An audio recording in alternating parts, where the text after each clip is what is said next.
تو آئے ناظرین بڑھتے ہیں اپنے خاص خبر کی طرف۔ ہماری یہ خاص خبر ہے اس فتوے سے متعلق جس نے عالم اسلام کو غور و خوض کرنے کے لیے اور فکر کرنے کے لیے مجبور کر دیا ہے۔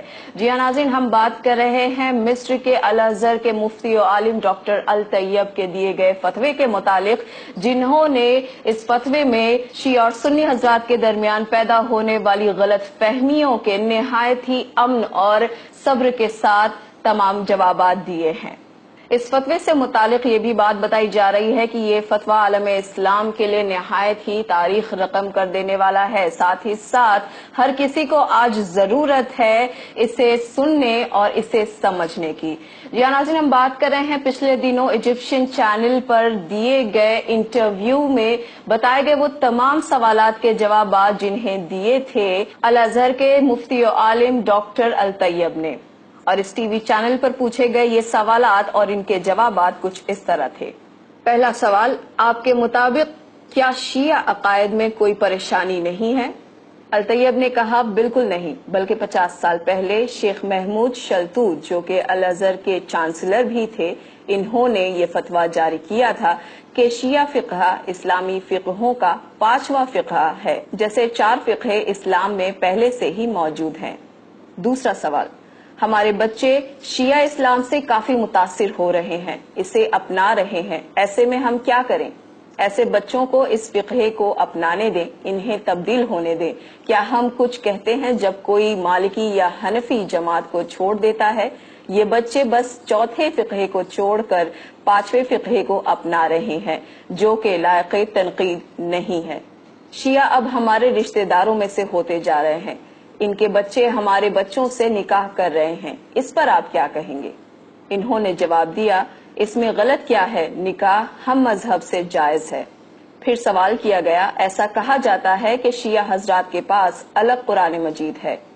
اس پر انہوں نے جواب دیا، یہ تمام دقیانوسی باتیں ہیں اور غلط فہمیاں ہیں، اور نہ ہی ان کا قرآن ہم سے الگ ہے، اور نہ ہی ان قرآن کی سورہ الگ ہیں ہماری قرآنی سوروں سے۔ 23 سعودی عرب کے علماء نے فتویٰ جاری کیا ہے کہ شیعہ کافر ہیں۔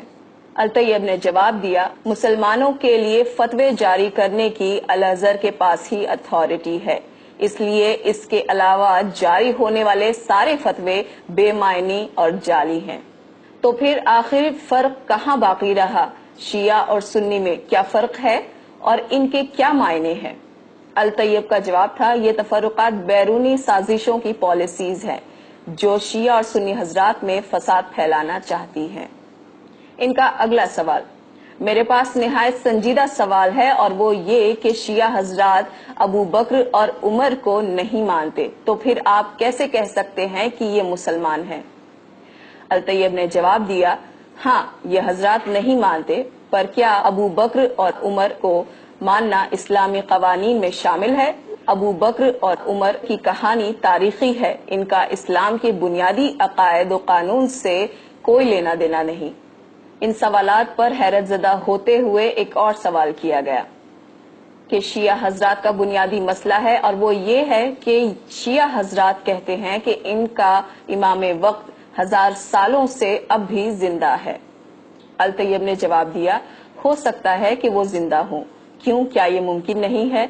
پر یہ کوئی ضروری نہیں ہے کہ ہم سنی حضرات بھی ان کی طرح اس پر عقیدہ رکھیں۔ آخر میں ان سے سوال کیا گیا، امام محمد تقی علیہ السلام کے حوالے سے رپورٹر نے پوچھا کہ شیعہ حضرات کا یہ بھی ماننا ہے کہ ان کے ایک امام کو امامت 8ویں سال میں ملی، کیا یہ ممکن ہے کہ 8 سال کے بچے کو امامت ملے؟ الطیب نے جواب دیا کہ اگر ایک نومولود بچہ نبی بن سکتا ہے جسے ہم نبی عیسیٰ کے نام سے جانتے ہیں، تو ایک 8 سال کے بچے کا امام بننا کیا مشکل و ناممکن ہے؟